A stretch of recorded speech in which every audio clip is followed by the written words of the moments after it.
Hello everyone, welcome to the very first video in which you can hear my voice. Many of you have been actually asking for a voiceover instead of text, so here we are. This year I've decided to take YouTube more seriously and thought doing a weekly update on the automotive industry would be a good start. I mean, that's very fitting considering this channel's name, right? Well, lots happened last week, so let's dive right in.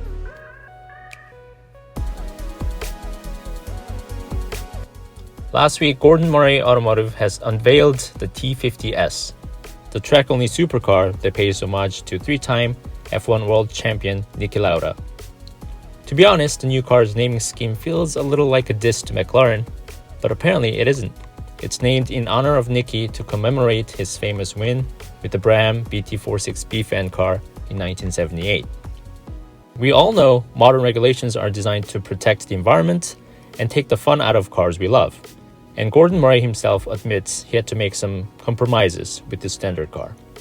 Well, he didn't have to with this one. The changes made are so extensive and thorough, the company claims that this is not a mere track version of the standard car. It's more of a successor to the famous F1 fan car. The 3.9-liter V12 engine has been revised to weigh over 35 pounds less than the road-going version. Things like cylinder heads, camshafts, and the compression ratio have been changed. The result? The engine now makes 725 horsepower. That's 75 horsepower more than the regular version. While the red line stays the same at 12,100 RPM, which is crazy, the engine now reaches that limit way quicker. The 6-speed manual transmission has been replaced with a more track-appropriate 6-speed sequential unit that is good for 200 plus miles per hour. Gordon Murray also put the new car through a serious weight loss program. Thanks to that, the T50S only weighs 1,800 pounds, lighter than the T50 by nearly 300 pounds, which was already feathery light. The aerodynamics is also very different on this track-only variant. Not a single body panel has been carried over, and thanks to the faster running fan and giant wing at the back, the new car generates 3,300 pounds of downforce.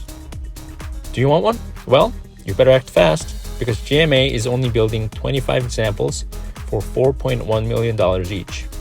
I'll be doing a detailed post on Instagram soon, so make sure to check it out.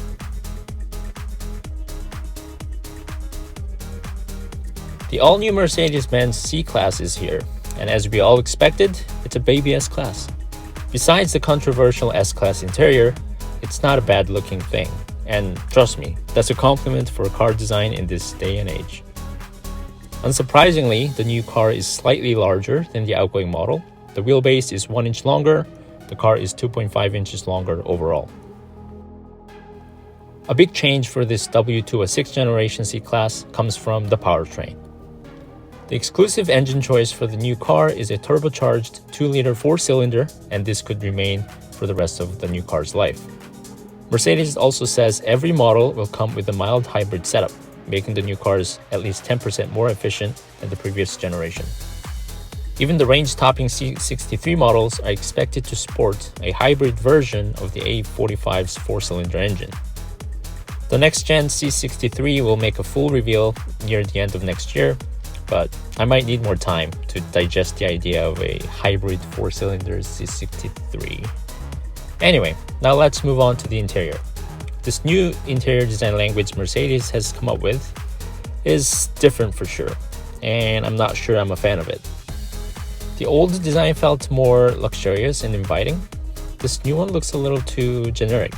It feels like it's designed by a design intern at a touchscreen supplier. The majority of the dashboard is now covered by 2 enormous touchscreens, replacing almost all physical buttons. And look at that steering wheel, 4 shelves of non-physical buttons. I wonder how many I can accidentally touch and activate while cornering. All this high-tech stuff is powered by Mercedes' latest MBUX system, and that means over-the-air updates are possible for the first time in a Merc. The new C-Class will go on sale in the North American market early next year. Pricing hasn't been announced yet, but it has been confirmed that the US will not get the Estate variant. Damn it.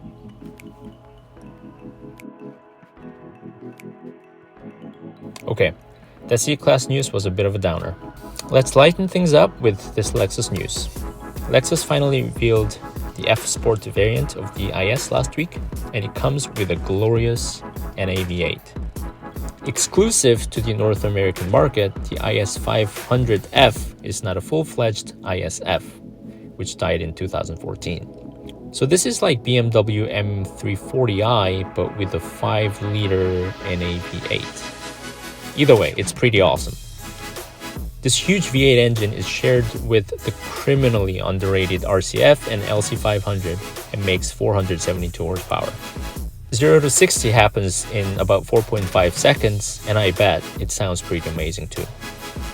Looking almost identical to the IS350, the IS500F is surprisingly subtle on the outside. Besides the diagonally stacked quad exhausts, it's hard to tell this car has a fire-breathing V8. Other mechanical changes include bigger brakes, a Torsen LSD, adaptive damping, and so on. Pricing hasn't been announced, but expect this to cost around $60,000.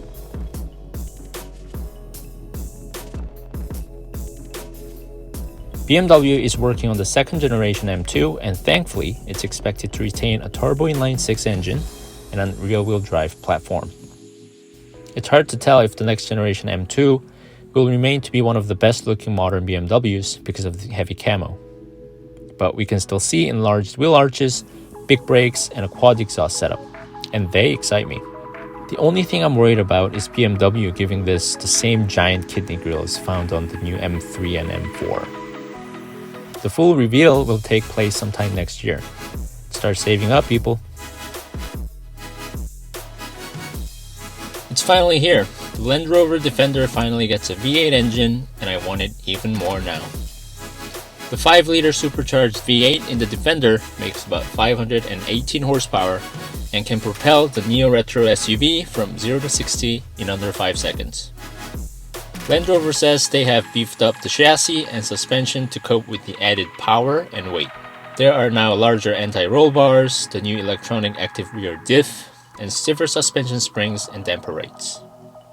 The terrain response system now also has a dynamic mode, allowing the Defender to have a sharper throttle response and torque vectoring. On the outside, a V8 Defender gets the quad exhaust tips, blue brake calipers, and gigantic alloy wheels. On the inside, you get lots of fancy leather and an Alcantara steering wheel, which is a little weird choice of material.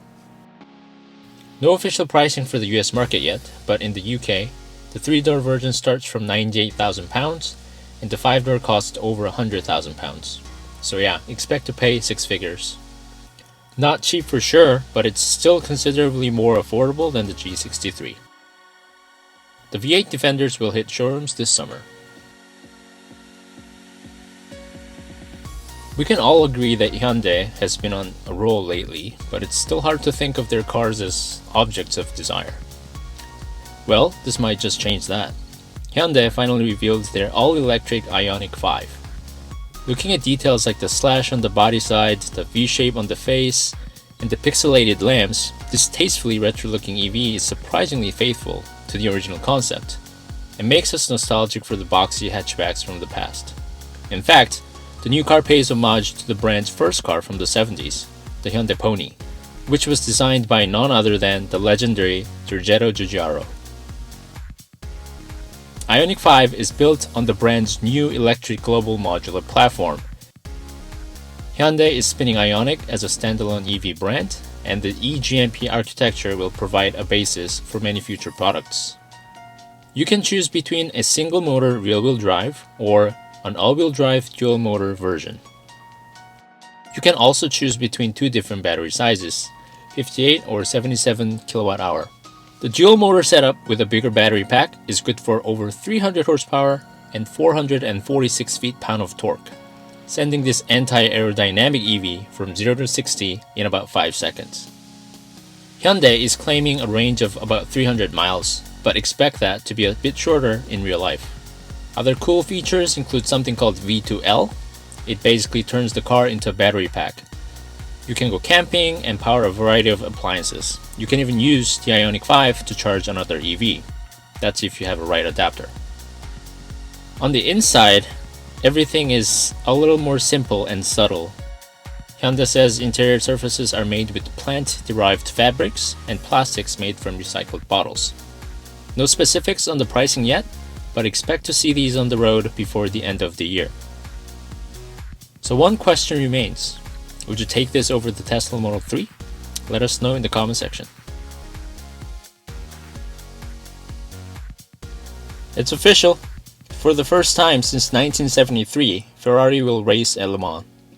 Ferrari confirmed this week that they will race in the Le Mans hypercar class in 2023, competing with Toyota, Peugeot, and Scuderia Cameron Glickenhaus. And there's also Porsche and Audi in the new LMDH regulations.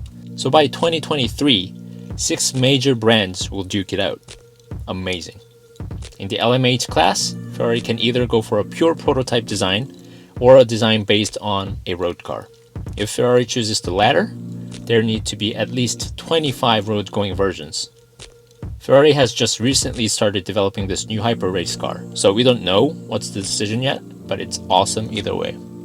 Obviously, Ferrari is a very big deal also at Le Mans and has a very impressive track record. The Italian company has 36 victories at 24 Hours of Le Mans, winning the race outright 9 times. I have a feeling 2023 is going to be a very good year for racing fans. In a recent interview with GQ, Sony Interactive Entertainment CEO Jim Ryan revealed that Gran Turismo 7 has been delayed until 2022. Sony explains that the game development has been impacted by COVID-related production challenges. I don't know about you, but Gran Turismo has a special place in my heart, and I was looking to play it this year.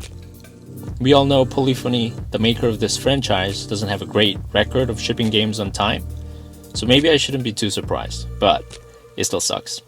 With GT7 out of the picture, right now there are no major games to be enjoyed for racing game fans. The Forza Motorsport reboot is also expected to be delayed to next year. I hope E3 gives us some updates in this regard.